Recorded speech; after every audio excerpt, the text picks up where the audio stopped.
Obviously, for smart Ghana update, I'm here. More video akwa message and comment. Be do comment about comment section. No like and no subscribe to the channel.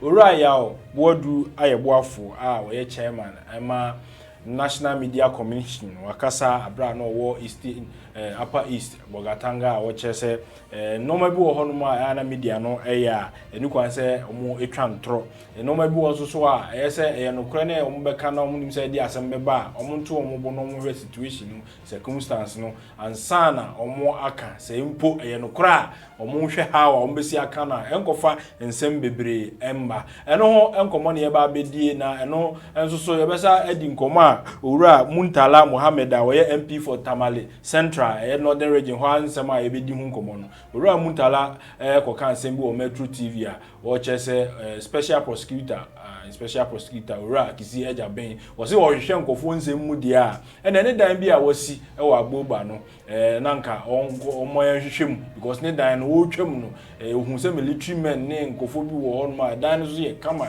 nti either say so see ansana oba be special prosecutor they are fine say one see ansana oba special prosecutor no be special prosecutor ena ansana wo see the see hwehwem eno ena wasa aba be pa che say sasa no ka nye say no ka egu no fin na so no ka ama pepe yo aba yanko ne nkotie Owura Murtala Mohammed emra ye ba e be di hu nkomo. My using this on media yes. to ask the special prosecutor yes. in the interest of transparency, honesty, and the integrity of his office, very well. He should answer these questions. Did he build that house before he was appointed the special prosecutor, or he built the house after he was appointed the special prosecutor? That's one. The next question, did he encroach in a portion of a plot belonging to a woman behind his house or not? He should answer these questions. Now, if his statement is that, look, I built this house, completed it before I was appointed a special prosecutor, I don't have any interest. No, so can I finish? Can I finish? Can I finish? But if he says, I built the house after I was appointed a special prosecutor, I would want him to be investigated. He is not above the law. Get this very clear, not even the president. I would want him to be investigated. How did he come by that? It doesn't mean that he may not have the means to build it, but investigation would have settled those things. Is that not the case?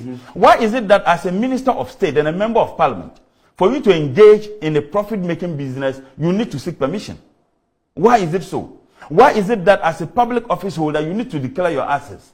Assuming that in declaring the assets, he didn't declare that house.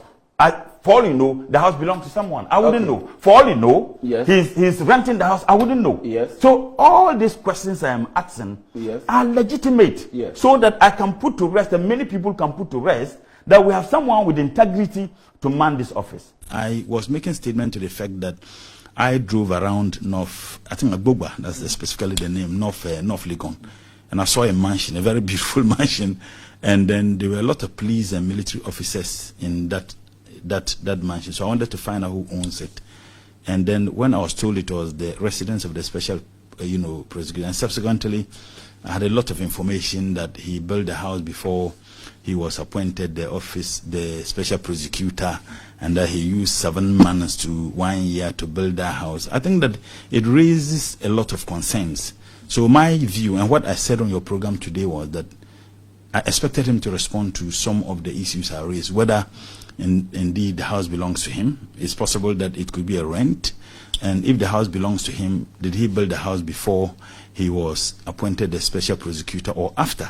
If he built the house before he was appointed the special prosecutor, I don't have any business as to how he built the house. And in fact, the period of time that he used in building it will not even matter.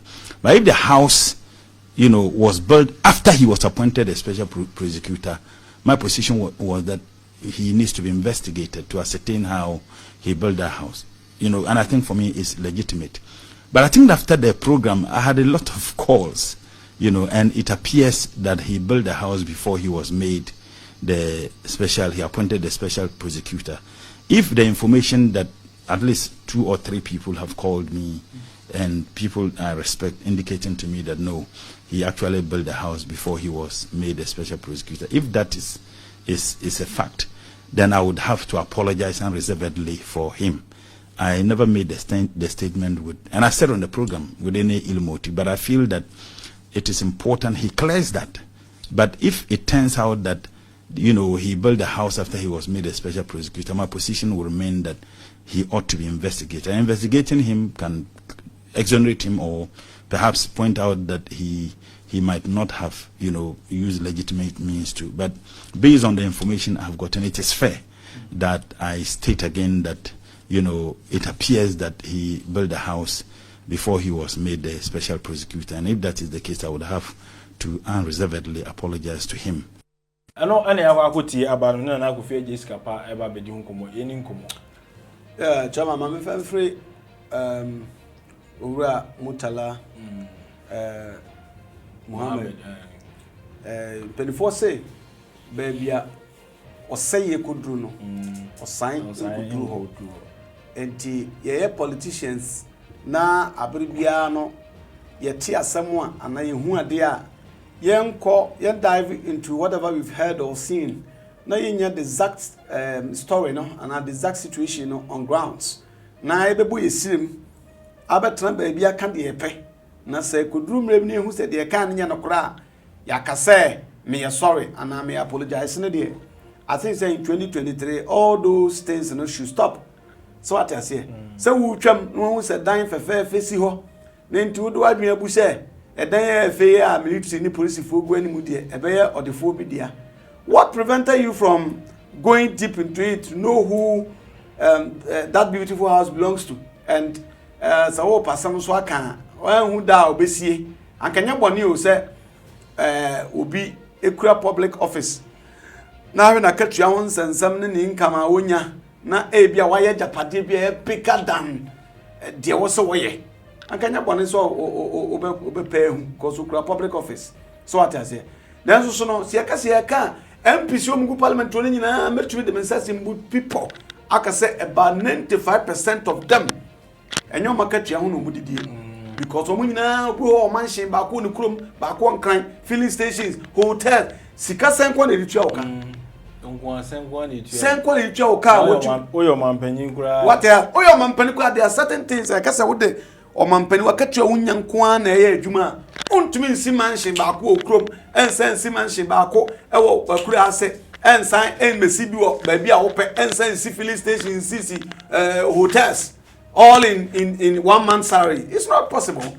But ya baba drum pempe so say Ghana no ya de nyama bia ba na ya to agu ya kan bebrebe because o mampani ko formula so introduce bia na e frɛ no so oba be hold office bia me kai bibi sa ayi ube hold officer declare asset declaration yeah sanke de ba say bia ke betu aboa me check corruption but unfortunately sad no buy na hu light of the day yeah no yo because someone start trusting who says no dey ba no it will go against them na makra Kumasi road ni other road major roads filling station bebebe wo osuan ko na so honorable asomasi dia it is a work on so obi wodan kisi ajaben those who nyini bebebe there but to start a law on sense na cheye it is we sidan a ankan sheda nye news what I say enye nkanye news so edana we si no nkanye news sa then so I can know the exact what you are talking about.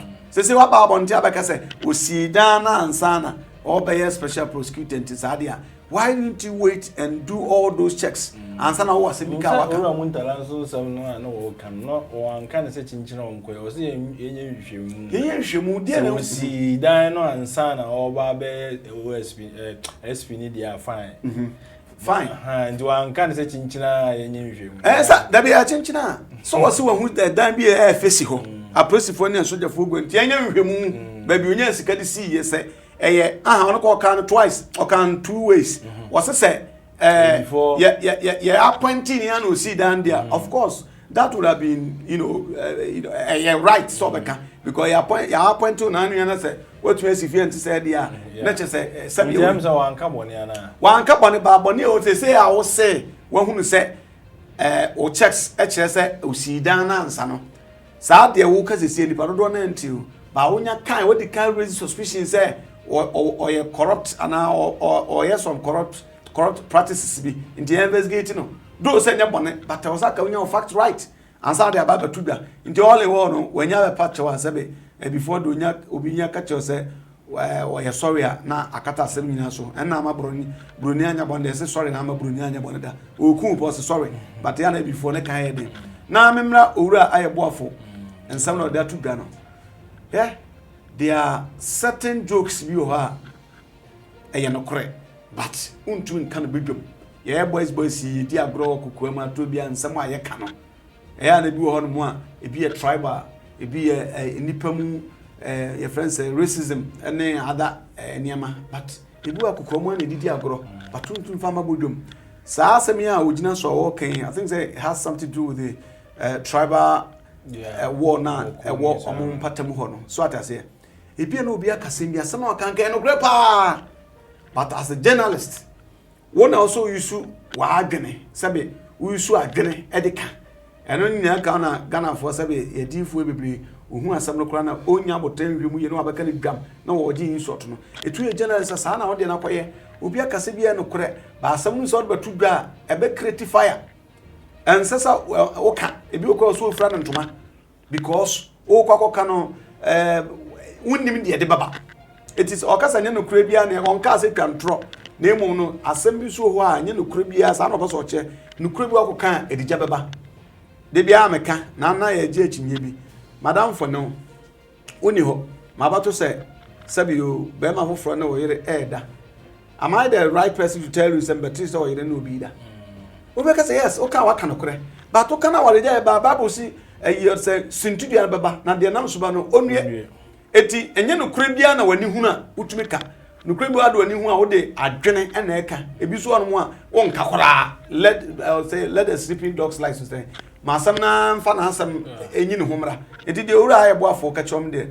I think say a call on Tiana do no was yes a sampa me fi say omunyina na ehwe so kan go nse bebrebe sa ade we da ye no mu no e dangerous and am to ko bebrebe aba me kai say men kai Ghana 4 year be 20 years ago that yesusa to ko ka CBC da gomba ene konkon fo ntem na ko fa bae iti nsem bia ye kanu nyese ukura pena onya kwanya so journalist nti asana to ho adwa ba say onkwa na oni super yeton ntem ana station etie ntem wa bra at the expense of nkofo lives iti fi said the ura ayebo afo kanu ye nyina ye mfa nsuan di um ene ade bebo Ghana na ade bebo Ghana highest man Ghana update for comment about comment section e do bi asese mo hwe akra mo